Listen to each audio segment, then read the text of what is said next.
Hello and welcome to the Rosbifs Rugby preview of Colomiers. Yes, if you've watched the rest of this series and this playlist, you will know that we are doing a little preview of every team in Pro D2. You're probably sick of me saying it if you have been watching every video, but make sure you subscribe so that you get all of the video notifications and you can watch this full playlist.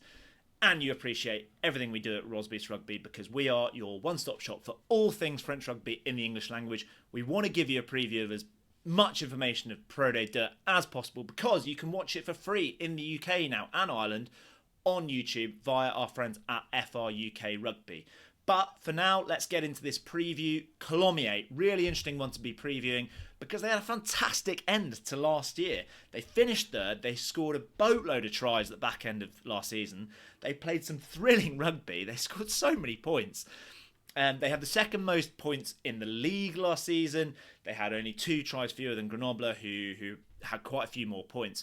They had the second best away record and the most tries away from home, which generally in Pro D2, if you've got a good away record, it shows that you are keen to wing it about a bit. And that's what they did. They have played with loads of pace. Their key players, though, were some of their forwards. We've highlighted the forwards and the big men as their key players. Caleb Timu, Australian capped number 8, primary ball carrier, scored a load of tries too, but big physical presence. They need that gain line that he gives them. Him and Ray Nu'u, their ball carrying 12, absolutely critical for their gain line success. It allows all of the other quick, lightweight guys around him to play. He was a key cog in that back line, made our Pro D2 team of the season as well. Pablo Dimchef, try-scoring Argentine hooker, capped by Italy over the summer as well. He was another really good player for them. But, of course, in Pro D2, there are unsung heroes who are doing the dirty work all the time. Jean Thomas, all action second row, plays a load of minutes, does everything you need from a second row, takes ball at the line out, real grunt. Guillaume Tartas as well, loose head prop, offers loads around the park when he can stay on the pitch. Not got a great disciplinary record, loves a yellow card. They finished third last year, as I said. They lost the semi-final at home to their local rivals Montauban, who eventually obviously got promoted to the top 14. Next season is an interesting one, or this season coming. I've gone for them to finish third again. I really like their signings. Rich has gone for them to finish 8th. Hard to know where they were. It felt like they were a bit of a surprise package last season. They've still got quite a low budget. They kind of suffered. They are in the same town as Toulouse. They kind of suffer. Well, it's a suburb of Toulouse, basically. The airport is between Colomiers and Toulouse, the kind of the city and the suburb. They kind of suffer in terms of budget, in terms of picking up local sponsors, because the town and the city is dominated by Stade Toulousain, who are the premier club in world rugby, if not, let alone French rugby. They do have a small budget, but they've made some fantastic signings, we reckon. Valentin Delpy, on loan from Toulouse. He started his career at Blognac, another suburb of Toulouse where the airport is.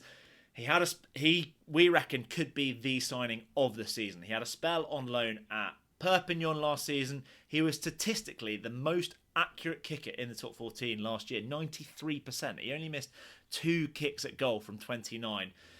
We saw him away at Vannes, and perhaps I was a little bit tipsy, but I kind of initially thought he played 15 in that game as well. Shows he can play ball a bit. I just thought he's a future France international fly half because he just looks so composed. Great kicking game, great all-round game.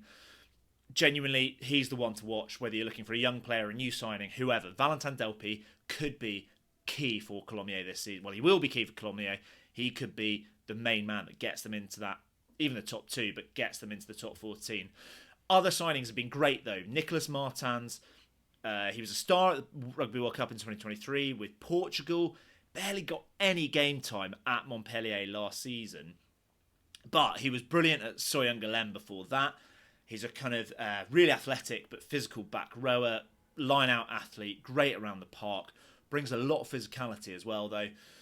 Jules Donglo, so they've lost Mathis Galtier, the son of Fabien Galtier. He's gone to Brive. That's a quite interesting signing for him to leave his hometown club. Colomiers is Fabien Galtier's original club, but they've signed Jules Donglo. He's a kind of played at Toulon, didn't get loads of game time behind Baptiste Saran and Ben White, but he is really zippy, really exciting. When he did play, he kind of sparked anything really. He's kind of, for English fans, is quite in the kind of Harry Randall mould, if you like. They've also signed Phil Keite, who was a bit of a cult hero at Van, but brings a bit of bulk, which they might need. He was mainly a bench option at Van, but a bit of a stalwart for them, bit of a cult hero, as I said. They have lost a few players that, it's a weird one. I mentioned Del P being critical to them. They have lost 2 fly halves, I think both under the age of 30, 29 and 26, Brett Heron and Joaquin de la Vega, the Rafael Nadal lookalike, but both under the age of 30, both retired, which is quite strange, really. But you'd think to lose your 2 fly halves is pretty disruptive. They've got a brilliant one in. They've also lost Hugo Pacom, who played a little bit at 10, kicked goals for them quite a lot. He has a huge reputation as a ball-playing fullback, bit of a Rolls-Royce runner.